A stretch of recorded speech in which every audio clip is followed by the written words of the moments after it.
Muling pumutok ang Bulkang Kanlaon.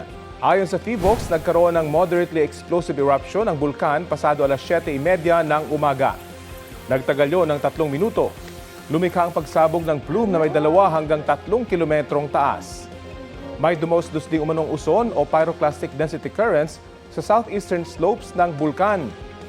Sa nakalipas na 24 oras, nakapagtala ng 19 na volcanic earthquakes ang Kanlaon ayon sa PHIVOLCS. Nagbuka pa ito ng mahigit 2,000 toneladang asupre o sulfur dioxide.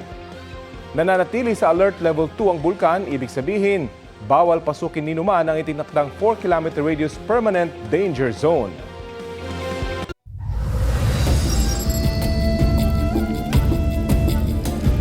Update tayo sa panibagong pagbuga ng abo ng Bulkang Kanlaon. Live mula sa La Castellana, Negros Occidental, may ulat on the spot si Eileen Pedreso ng GMA Regional TV. Eileen? Rafi, nasa likod ko ngayon ang Bulkang Kanlaon dito sa Negros Island.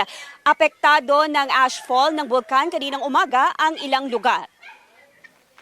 Sa kuha ng IP camera ng PHIVOLCS, dinig ang malakas na pagsabog mula sa bunganga ng bulkan 7:33 kaninang umaga. May ibinugaring pyroclastic density currents o PDC ang bulkan kagaya ng maliliit at malalaking rockstone o bato. Tumagal ng halos 3 minuto ang pagsabog at dinig din ng mga residente ng San Carlos City sa Negros Occidental at Canlaon City sa Negros Oriental. Sa video na kuha ng isa sa mga residente ng Canlaon City, kita ang mga patak ng abo na may kasamang bato na ibinuga ng bulkan.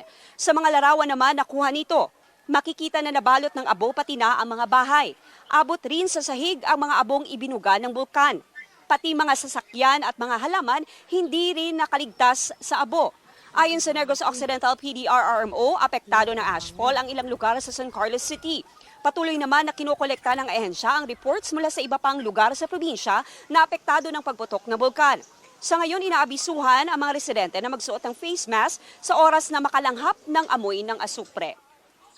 Rafi, wala pang may naitalang inilikas ang Negros Occidental PDRRMO, ngunit patuloy na inaabisuhan ng mga residente na magsuot ng face mask. Hindi rin kita sa mga oras na ito ang bulkan dahil natatakpan ng ulap at may mga paminsan-minsang pag-ulan dito sa La Castellana.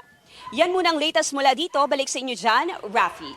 Maraming salamat, Eileen Pedreso ng GMA Regional TV.